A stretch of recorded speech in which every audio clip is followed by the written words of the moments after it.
Hi, boys and girls. Today we are going to read a story called A Porcupine Named Fluffy by Helen Lester.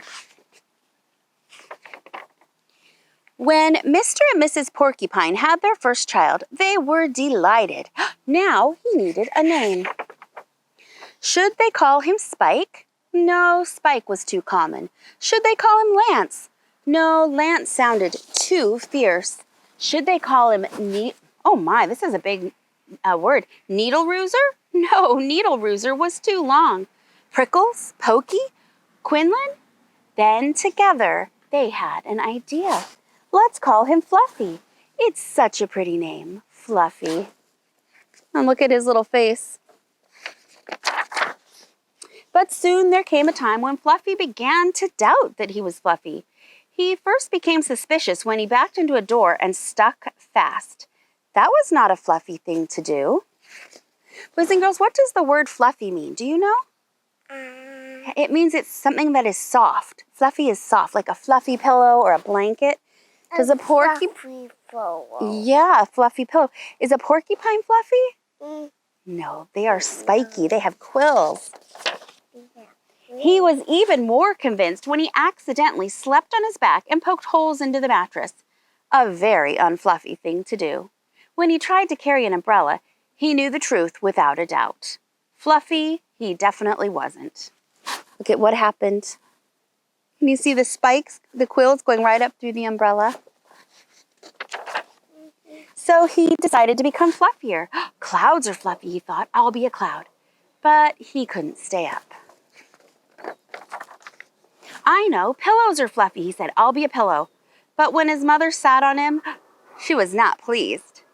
He tried soaking in a bubble bath for 45 minutes, but he did not become fluffy. He became soggy.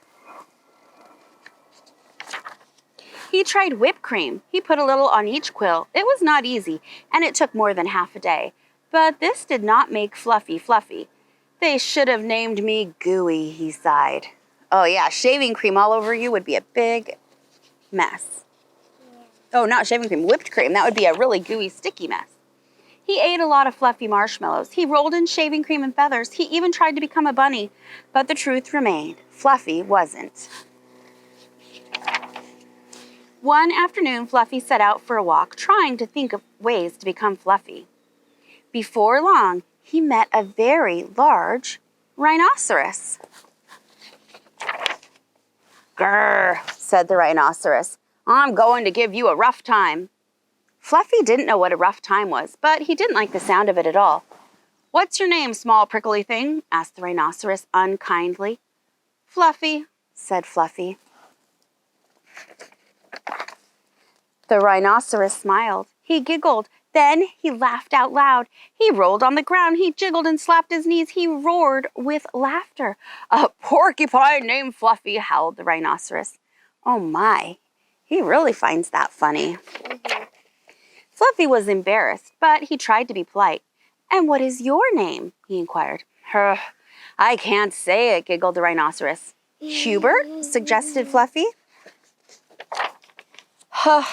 Oh, help, I just can't say it. I'm laughing so hard, said the rhinoceros. Harold, or maybe Herman? Asked Fluffy. No, gasped the rhinoceros. It's Hippo. Hippo? A rhinoceros named Hippo? Fluffy smiled. He giggled, then he laughed out loud. He jiggled and slapped his knees. He howled with laughter. A rhinoceros named Hippo, Fluffy cried. Oh, look at them. They are both just laughing hysterically. A porcupine named Fluffy, a rhinoceros named Hippo. It was almost more than they could bear. Hippo and Fluffy rolled on the ground, giggling and laughing, until tears came to their eyes. At last, they lay exhausted on the ground. From that time on, they were the best of friends. And he didn't mind being Fluffy anymore, even though he wasn't. The end. I hope you like that silly story of Fluffy the porcupine.